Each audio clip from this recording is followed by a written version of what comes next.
we're very privileged to live in this bit of Hampshire. I think it is still going to be called Hampshire.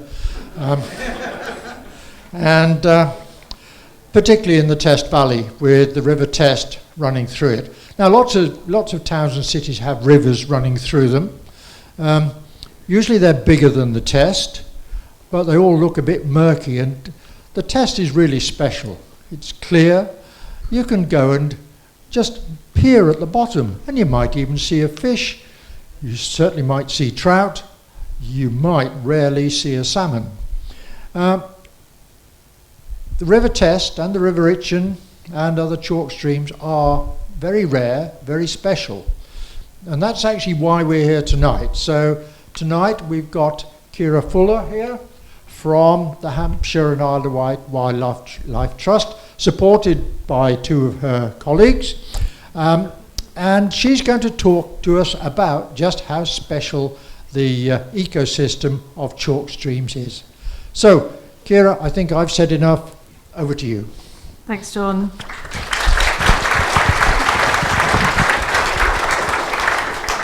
Right, before we start, can everybody hear me okay? Can you hear me at the back? Amazing. 140 people. I think this is definitely the biggest talk I've ever done. Let me move this on. There we go.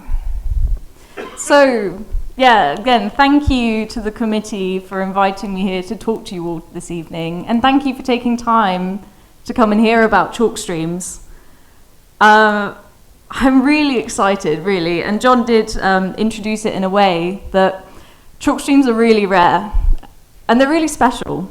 And when I say rare, I really mean it.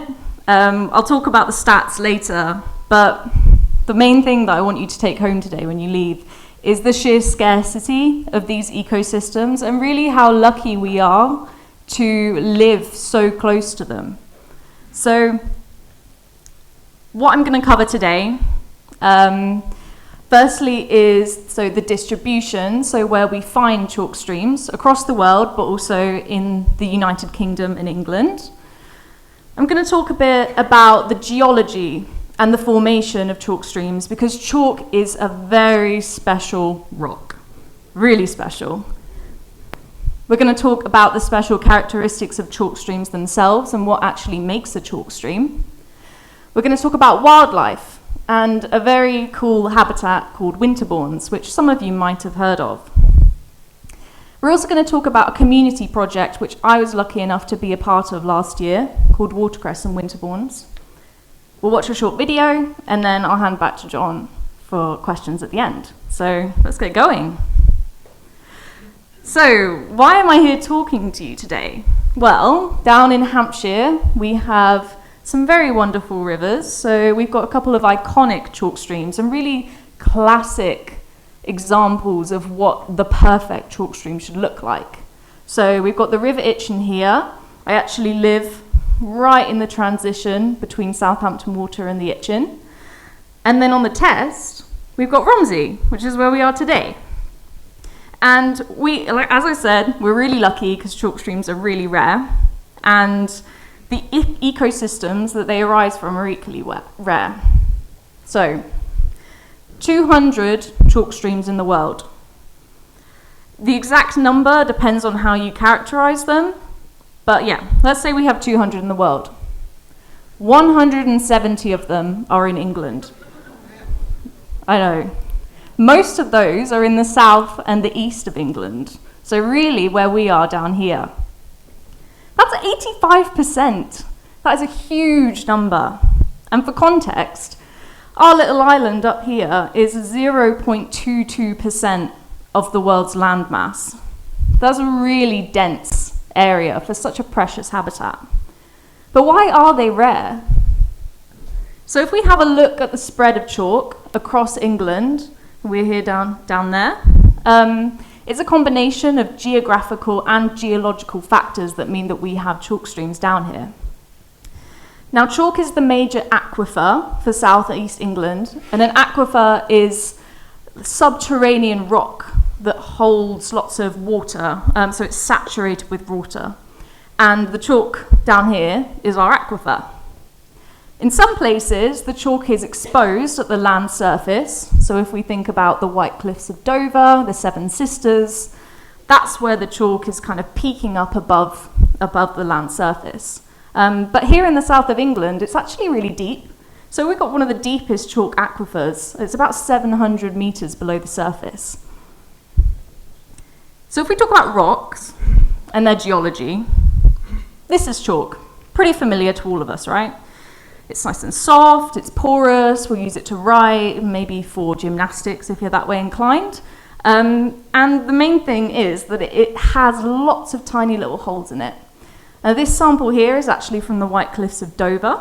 And when I want to talk about how special chalk is, we're going to have to take a trip back in time. So I am a marine biologist in training, so any excuse to talk about marine organisms I will take. And yeah, so let's take a look back into the history of our oceans. So 100 million years ago, during the Cretaceous period, the Earth was very warm and sea levels were very high. We didn't really have any ice caps. And the land we're standing on right now was actually underwater. It was a huge ocean teeming with life. Dinosaurs were still around. We also had ichthyosaurs, some primitive birds, and also mammals too.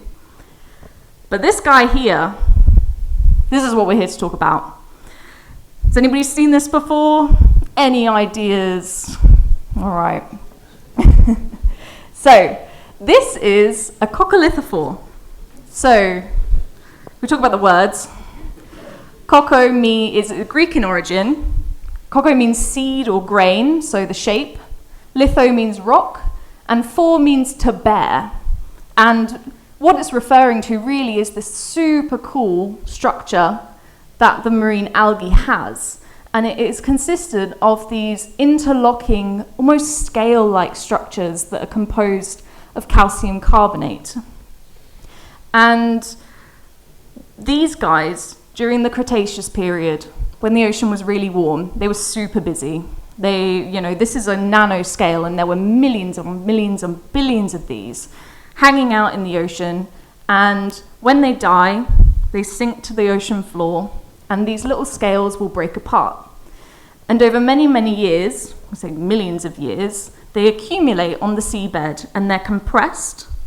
They go under various other geological processes, and eventually they form chalk, which is why we have this like stark white color, because it's actually composed of this calcium carbonate shell.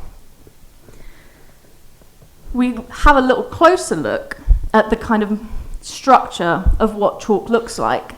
It has these tiny holes or pores, and this is really what gives chalk its amazing abilities.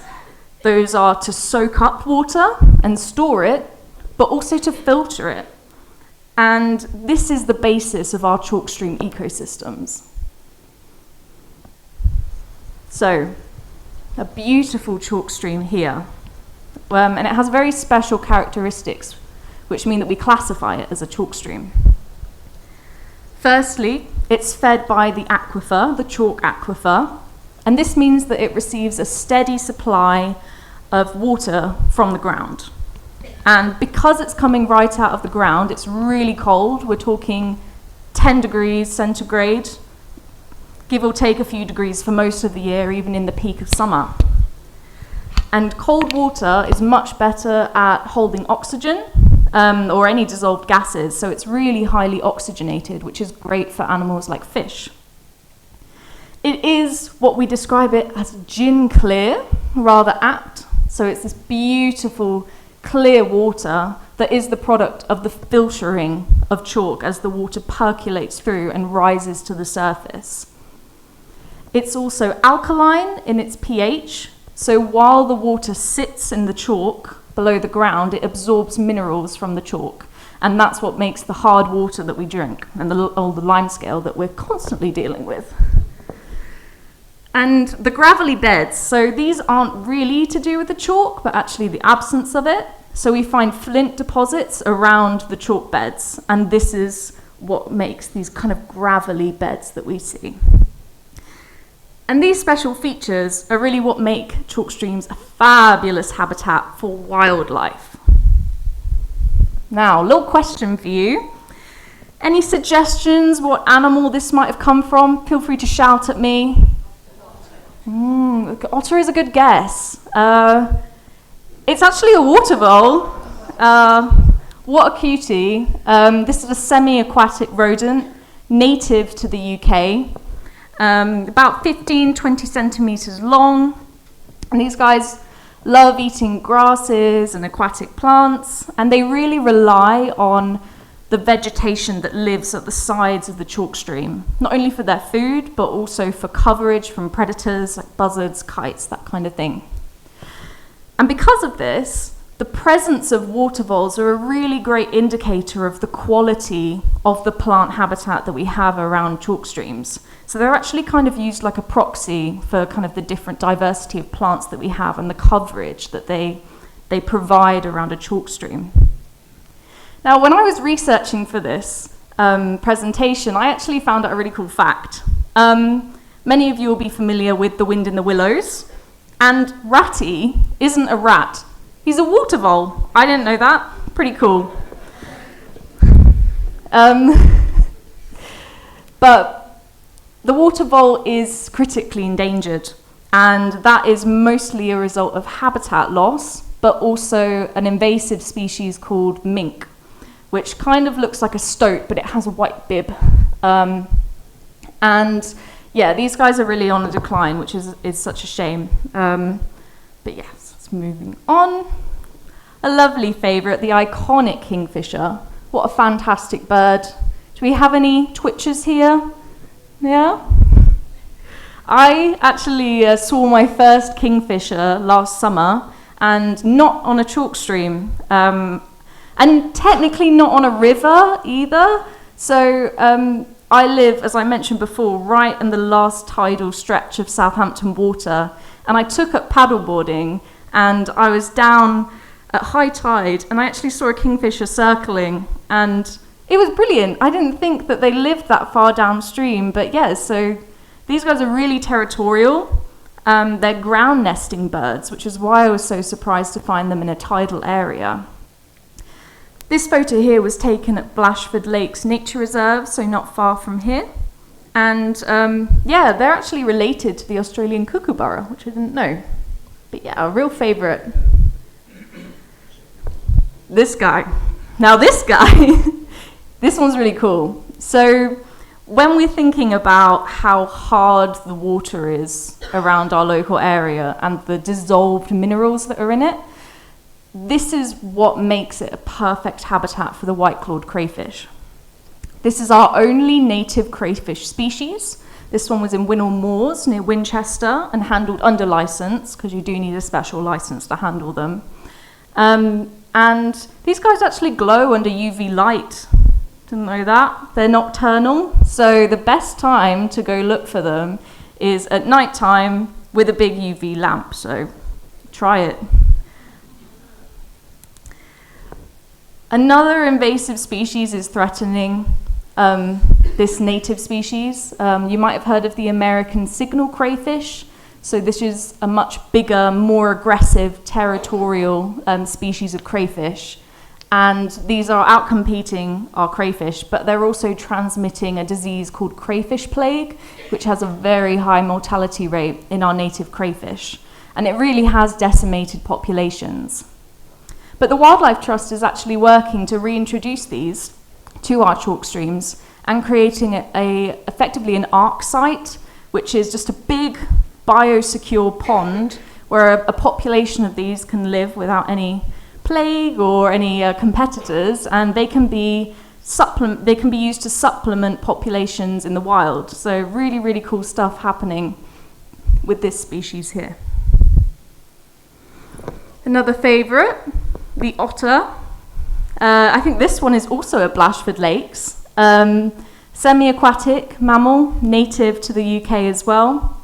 And when we think about chalk streams, they really rely on healthy fish populations because that's their primary food source. They also need really good marginal vegetation habitat, which is a thing that's going to come up a lot in this talk, because they need it for nesting. Now, not a species per se, but a group of them, invertebrates. I would say they're the unsung heroes of many of our habitats, but particularly true for chalk streams. So at the bottom of the chalk stream, in and around the plants these guys are living, we've got a mayfly larvae on this side, and this is a caddisfly, a cased caddisfly. So this is actually, this is the head, and these are the legs. And this part here is actually a kind of cocoon that the caddisfly has built from the gravel on the riverbed to protect itself. So it's really important that they have access to kind of gravel that isn't covered in sediment. But these guys are super, super cool. And then when they grow, they turn into like a free-flying caddis. So really, really cool. Carrying on with our invertebrate communities, I thought this would be a great opportunity to talk to you about winterbournes. So winterbournes are a very interesting habitat in their own right. Some chalk streams are actually several kilometres longer in the winter than in the summer, and this is a result of fluctuating groundwater levels, which mean that the chalk stream will actually rise further up than usual when the groundwater is high. So winterbourne, a little bit of etymology again, winter, the season, but bourne is actually, it's kind of an old English word for a stream or an intermittently flowing stream. You might have already heard of these called as ephemeral streams, which I think is a much nicer sounding name. And also winterbourne is quite misleading because they don't necessarily flow in the winter, and they don't flow every single year. It really depends on the rainfall that has occurred the preceding year. And there's kind of a lag. So if, you know, last year when we had the hosepipe ban, we had a lot of drought and a lot of conversation about water being taken out of the rivers. And there was a lot of worry from people that the winterbournes wouldn't flow just because of the amount of water that had been taken out of them. But this section here, I saw on Facebook, it started flowing, I think, the 1st of February. So a little bit later, a little bit of a lag. But winterbournes go through these different phases. We've got the flowing phase here, and that looks like quite a classic chalk stream. We have this ponded phase in the middle, and then a dry phase. And it could be quite easy to think that all the action is happening over here. But there are still animals living in the winterbourne throughout the year. And this kind of dry-looking river valley is actually home to a really diverse community of highly specialised invertebrates that can actually handle this super dynamic change in environments throughout the year. And as a result, we have some really special, rare species here in our winterbournes. You know, we've got like new species, so it's really, really cool.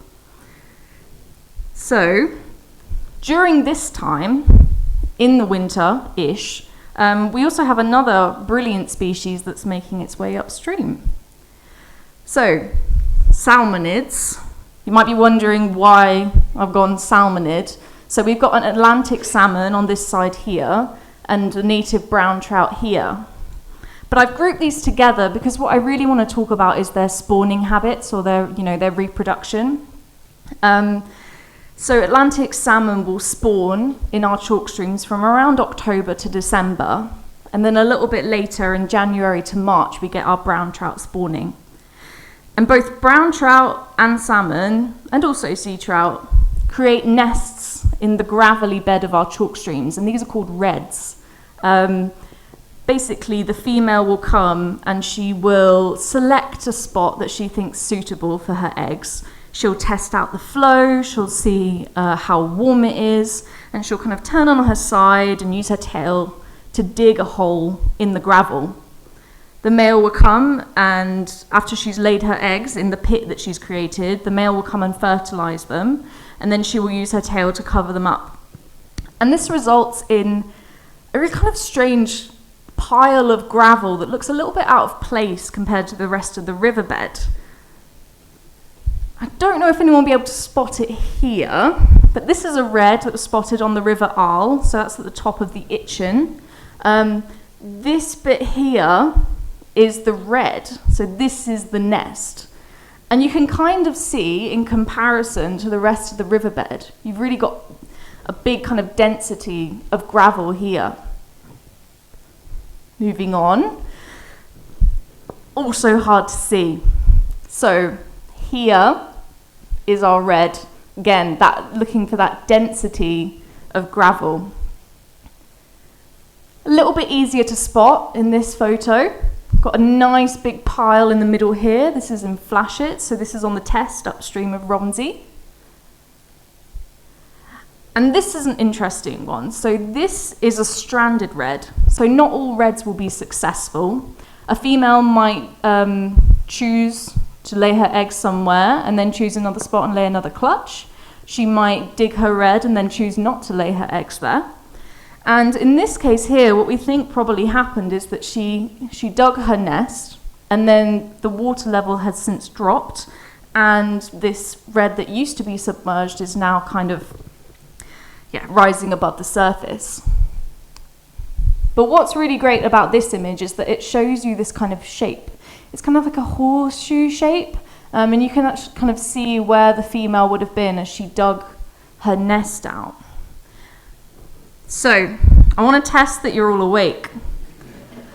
I'm going to give you 30 seconds. I'm going to go to a new image, and I want you to see how many reds you can spot. Ready? All right.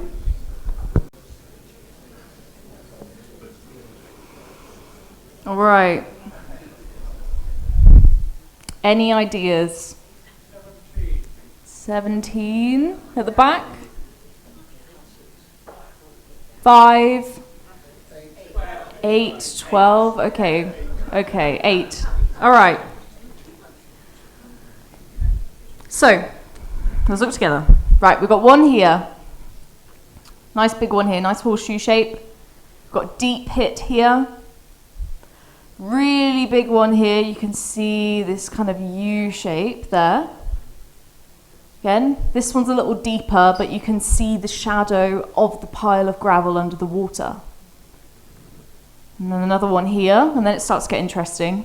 We've got one here, another one that's been overset, which means it's been laid on top of another one. We've got another one here, another one here, another one here. We got 10. So I don't know if anyone actually said 10. Okay, well done. Brilliant. But yeah, it's really hard to see where they are. And they don't usually spawn in a small area like this. So in this particular section of chalk stream, these are actually sea trout reds. And about 100 meters further upstream, there is a barrier to fish migration, whether that's a weir, a lock, something like that. And it's actually prevented the sea trout from migrating further upstream. So they haven't really had much of a choice of where they're going to lay their nests. And this is what results in these kind of oversetting of nests on top of each other. So it is a real problem. And because they don't have the choice of the best spots to lay their eggs in, it can mean that then we have a population decline because there aren't as many successful hatchings. So, going on to some pressures that are on our chalk streams. They're under pressure from many different areas, and I'm going to go into each one in a little more detail. So we'll start with abstraction. So Southampton and Portsmouth as cities are supplied by the rivers Itchen and Test, from water being extracted from them to go into our taps, to drink, to shower. So there's a huge amount of water being taken out of the rivers just for us to exist here. Road runoff, so sediment from verges being kind of driven over and then flowing into the rivers, dust from our tyres, all that lovely stuff. And then increased sediment in a more agricultural context. So we have sediment running off from fields, things like that. And we also have pollution, whether that's sewage, which is a rather topical issue at the moment, and fertilizers from agriculture as well are a big one, because these can actually kind of overload the chalk stream with nutrients, so it kind of has too many that it knows what to do with, and then you get a kind of bloom of algae and it turns this really nasty green color. Another one is modified channels. This one really isn't spoken about enough, in my opinion. Back in kind of the Victorian times, historically, a lot of our rivers were straightened to look more tidy, which is really weird, with big concrete walls on either side of them. So yeah, they're kind of straight, but they don't really function like actual ecosystems anymore. As we've already touched on, invasive non-native species are a huge one. They're impacting our water voles, our crayfish, a really big pressure. And also plants too, things like Himalayan balsam, which we'll see around the rivers. These big, tall, rather attractive looking plants with pink flowers and popping seed pods that just flow downstream, and they can overtake the plant habitats that are around the chalk stream. And climate change. So climate change is impacting all of our environments, but for chalk streams in particular, we're really looking at the temperature. So that cold water that's flowing out of the ground is really important for a lot of the wildlife that live there. And if we keep getting these rises in temperature, these hot summers, they're really going to impact things like salmon spawning. Yeah, actually, the 77% of chalk streams in the world are actually classified as not good in their water quality. So it's not looking good at the moment. Ooh, spoilers. I was going to say, do you know what the potential problem might be in this image? But I've showed you already. We've got this line of sediment down the road, which is actually from people driving on the verges, whether that's tractors, cars, that kind of thing. And this kind of stirs all this up, and we get the mud and the dust flowing down. And where does it end up? It ends up in the chalk streams. So this actually looks quite clear and flowing quite nicely, but all of this sediment here that's come off the cars and the roads, we don't know what's actually in there.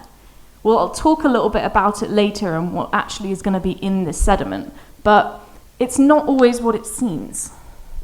Yeah, so next we've got erosion. So this really fits into the habitat management pressure. And this can be from people going in and out the stream, but also livestock as well. So here we've kind of got an overhang of a bank that's kind of sloughed off into the chalk stream. And here we've got an over-eroded slope that's going in.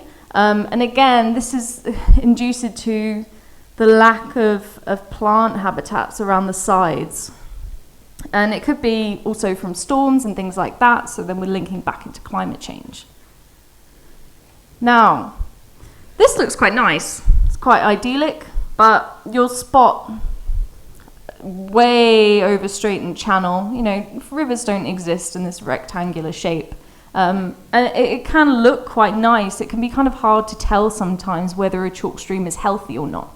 You know, I'd look at this in passing and think, wow, what a beautiful view, but this isn't serving its natural function as a river.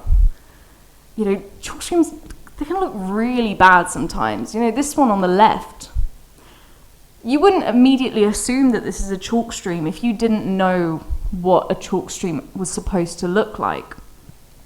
But this one here, the channel has been kind of over-widened, and that means that the flow is really slow. And a lot of sediment has been deposited here. So it's just become a kind of murky puddle. And then on the right, a little bit more of an obvious one. So we've got some sewage leakage here and lots of nasty scum that's come out. And this, again, this influx of nutrients and nitrates that are going to go into the river cause these overproductions of algae, which can damage the natural function of the river. But here's an example of what a chalk stream should look like. I mean, what a beautiful place, isn't that gorgeous? and it's wild and it's natural. So we've got lots of marginal vegetation, we've got some plants like water crowfoot growing in the stream here. There's not too much cover from trees, but there is enough that we're getting kind of twigs and things like that are going to fall into the river. It's kind of free flowing. We don't have a lot of sediment that's kind of stuck under here. So this is a healthy chalk stream. And a lot of our chalk streams, 77% of those, don't really look like this. So how do we get our chalk streams back to a natural function? Not only for wildlife, but for people as well. So in response to all these pressures, a very cool project called Watercress and Winterbournes was developed in 2021. And I was really lucky to be a part of this last year. And really what it did is bring together lots of different kind of charities like Wessex Rivers Trust, the Hampshire and Isle of Wight Wildlife Trust, together with communities that live at the top of the Itchen and the Test. And it culminated this year, in March, with the formation of 7 community groups. And these are people that are really passionate about the places that they live. Removing invasive species, surveying for water voles, really just getting stuck in taking care of their natural habitats. And I was so moved, honestly, to be part of this and be welcomed into this group of wonderful people that are really caring about their chalk streams. As well as our volunteer work, we also worked with Wessex Rivers Trust to deliver some practical restoration.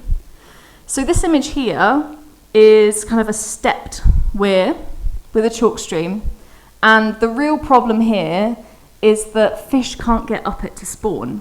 This tiered kind of approach, you might think that that's all right because you see fish kind of jumping over, but there are no spots for the fish to rest here. It's big high flow, there's a lot of water coming down here, and it's a lot of work for the fish to get back up.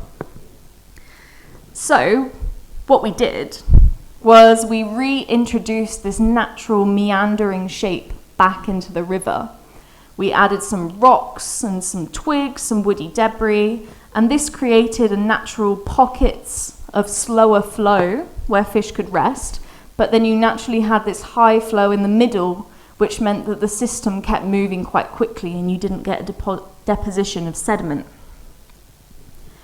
And then plants were added and it was allowed to kind of grow in.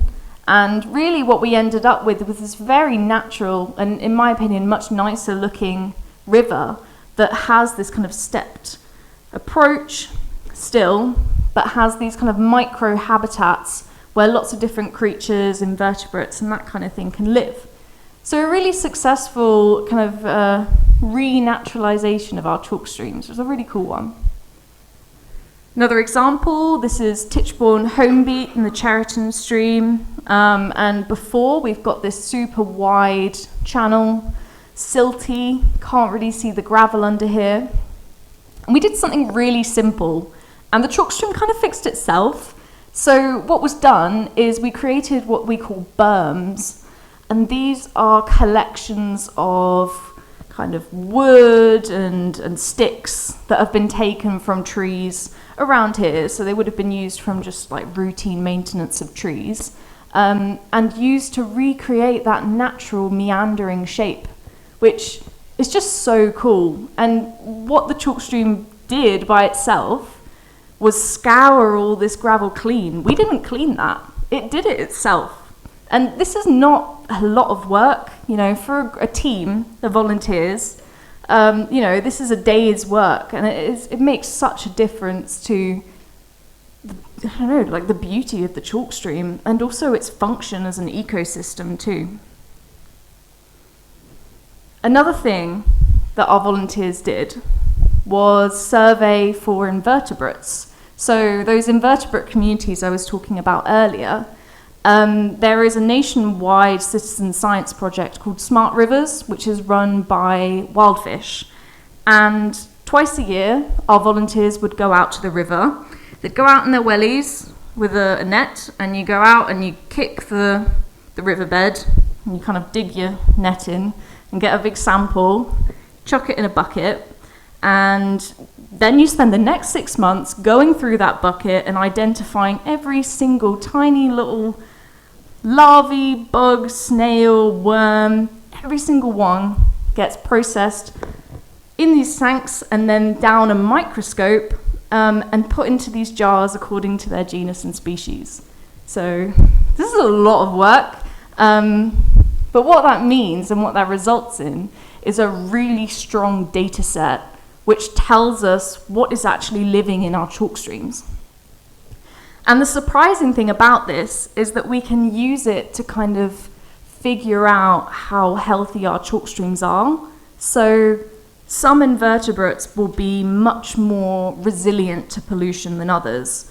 So if we can figure out what is actually living in there and what is kind of in there as a ratio to the more sensitive species, then we can see what kind of pressures we might be getting in our chalk streams. So it's a really, really cool project. One of the things that came about as a result was the discovery of these little fibers that were underneath the microscope. And these are microplastics. These are polyester fibers, and this is a mayfly larvae. So this is very, very small. And it got one of our community groups thinking about, what is actually in our chalk streams that's not supposed to be there. This is water that's coming straight out the ground. When has it had time to get polyester in it? So we actually start to think about, well, the polyester must be in the groundwater. It must have gone through its whole cycle, going up into the clouds, back down to the ocean, down the rivers, It's quite a scary thought. But this community group are now actually working with the University of Brighton to monitor the water quality in the River Itchen and see where these pressures are actually coming from. So aside from polyester fibers, they also found tire fragments. So surprisingly, that is one of the biggest pollutants we find under the microscope, is just tiny pieces of your tires that have fallen off while you're driving, which is very sobering because I drove here. Another thing is fiberglass as well, which is quite surprising too. So the University of Brighton is really providing that scientific backing to figure out where this is coming from. So it's really exciting stuff. So I'm kind of coming to a close here, and I don't start yet. And I'd like to share with you a short film that I created as part of my time with the Watercress and Winterbourne's project. And I think that although not all of it is directly relevant and it gives a bit of background about the project, I think it really sums up kind of the power of community and community care for our chalk streams. And I suppose give a positive message that we can make a difference to our natural world. So it'll be about 5 minutes, and I'll play it now. Chalk streams have got something really, really special about them. There's something so profoundly clear and vibrant. The opacity is such that you can actually see the movement of flora and fauna. You can see the flitting of the fish. You can see the invertebrates scattered across the surface and subsurface as well. Kind of moulds into you. You feel part of it. You can see it, you can feel it, you can hear it. Whereas bigger rivers kind of rush by. You don't feel that connection in the same way, I think. I've learned so much. It's encouraged me to go and find more information. Doubled with that though is always the increased awareness of the problems that the chalk streams face. It's made me more aware of the beauty, it's also made me more aware of the challenges. There are all kinds of threats from development, nitrates and phosphates, the invasive species, erosion, drought, road runoff, water quality, abstraction, litter, particulates in the water. Each year we can see it getting a little bit worse and a little bit worse. worse and a little bit worse. The environment generally is in, sadly, a downward spiral, and I think it's the responsibility of everybody in the UK to do what they can to try and halt it, reverse it. So we're sort of the custodians of them, aren't we, while we're here? It's really easy to be depressed, isn't it, about the environment. We can see things getting worse and worse. Our rivers are a bit being used as dumps, but there are things we can do.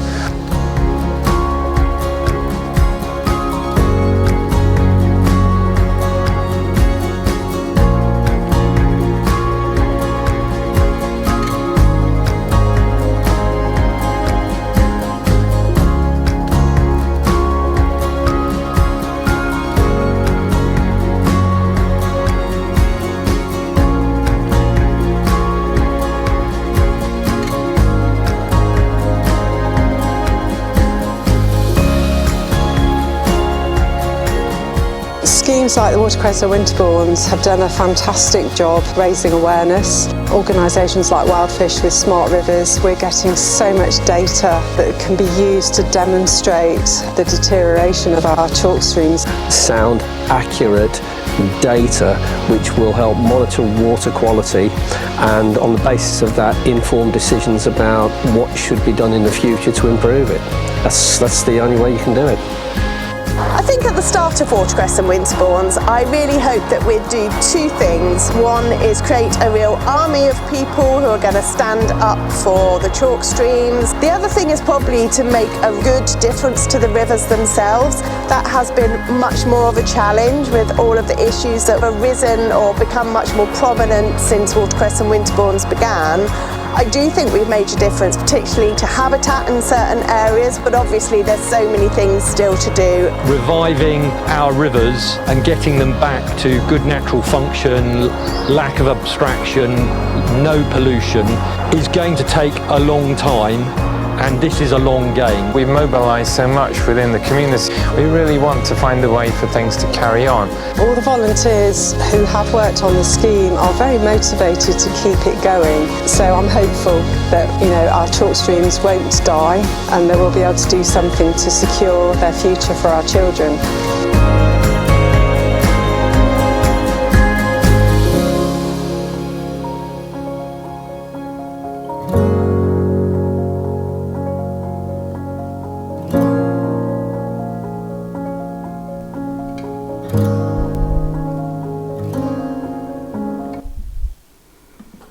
Yeah, so I think that video, it makes me quite emotional because all of those people I spent a lot of time with, and it really took about 6 months to gather all of those interviews and put it all together into a film like that. And it really shows the power of our communities when we come together for a common cause. So before we finish off, I just want to share a small action that you can take, because sometimes when we see about all these challenges, you can feel a bit pent up, like what can I actually do now? So a new water law is coming, and we really have a once-in-a-generation opportunity to kind of reform how the water laws are. And the Clean Water Now campaign, which the Wildlife Trust is part of, has created a template that you can send to your MP.